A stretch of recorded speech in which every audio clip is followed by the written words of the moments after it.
평화를 빕니다. 안녕하세요. 안젤라입니다.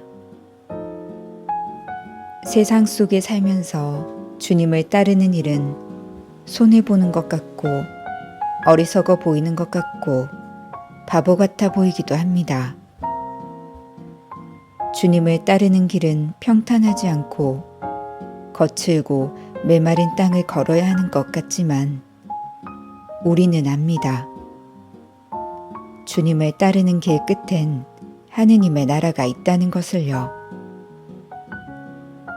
지금 이런저런 일들에 얽매여 남을 판단하고 이웃을 돌아보지 않고 오로지 나 자신만 중심이 되는 세상을 살아간다면 오히려 내 길은 주님을 따르는 길보다 더 헤매이며 살아갈지도 모릅니다. 세상 일에 연연하지 않고 주님을 따라갈 수 있도록 오늘도 복음 말씀 함께 할게요. 6월 28일 연중 제13주일 복음 십자가를 지지 않는 사람은 나에게 합당하지 않다. 너희를 받아들이는 이는 나를 받아들이는 사람이다. 마테오가 전한 거룩한 복음입니다. 10장 37절에서 42절까지의 말씀입니다. 그때 예수님께서 사도들에게 말씀하셨다. 아버지나 어머니를 나보다 더 사랑하는 사람은 나에게 합당하지 않다. 아들이나 딸을 나보다 더 사랑하는 사람도 나에게 합당하지 않다. 또 제 십자가를 지고 나를 따르지 않는 사람도 나에게 합당하지 않다. 제 목숨을 얻으려는 사람은 목숨을 잃고 나 때문에 제 목숨을 잃는 사람은 목숨을 얻을 것이다. 너희를 받아들이는 이는 나를 받아들이는 사람이고 나를 받아들이는 이는 나를 보내신 분을 받아들이는 사람이다.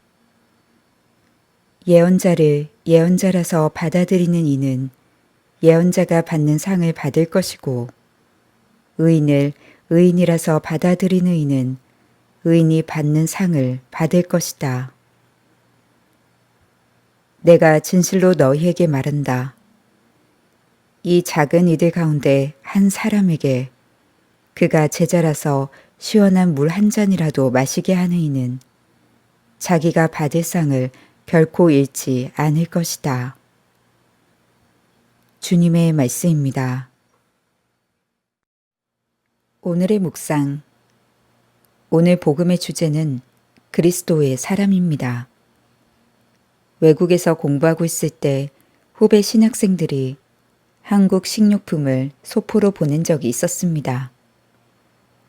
오늘의 묵상은 후배들에게 쓴 제 답장으로 대신하고자 합니다. 저는 그대들이 참으로 어리석은 이들이라는 생각을 했습니다. 이곳에서도 한국 식료품을 살 수 있다는 것도 모른 채 기어이 소포를 보내고야 마는 그대들은 어리석습니다.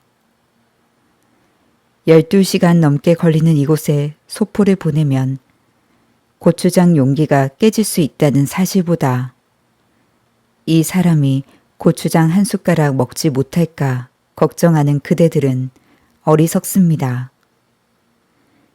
시험 논문 등으로 바쁜 시기인데 귀한 시간 쪼개서 보답도 없는 소포를 보내는 그대들은 어리석습니다.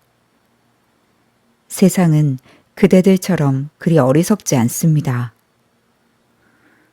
받을 것 다 받고 자기 앞가림부터 챙기고 손익계산에 재빨라야 살만하다는 것을 그대들처럼 모르지 않습니다. 그대들을 위해 기도하면서 저는 어리석은 또 다른 사람들을 기억했습니다. 가족들에게도 털어놓지 못하는 고민을 어린 사제에게 털어놓았던 교우분들, 타지에서 고생한다며 봉투를 쥐어주시던 선배 신부님들, 세상 좋은 것들을 마다하고 울타리 속에서 기도와 노동으로 살겠다고 세속의 옷을 벗은 젊은 처자들. 프란치스코 성인도 그렇게 어리석어 한평생 거지로 살았고, 가타리나 성녀도 긴 머리를 잘랐으며, 김대건 안드레아 성인도 자신의 젊은 생명을 버렸습니다. 그리고 예수 그리스도, 그분께서는 죄 없이 고통을 받고 돌아가시면서도 당신을 죽음으로 몰고 간 이들을 용서하시는 어리석음의 극치를 달리시고야 말았습니다.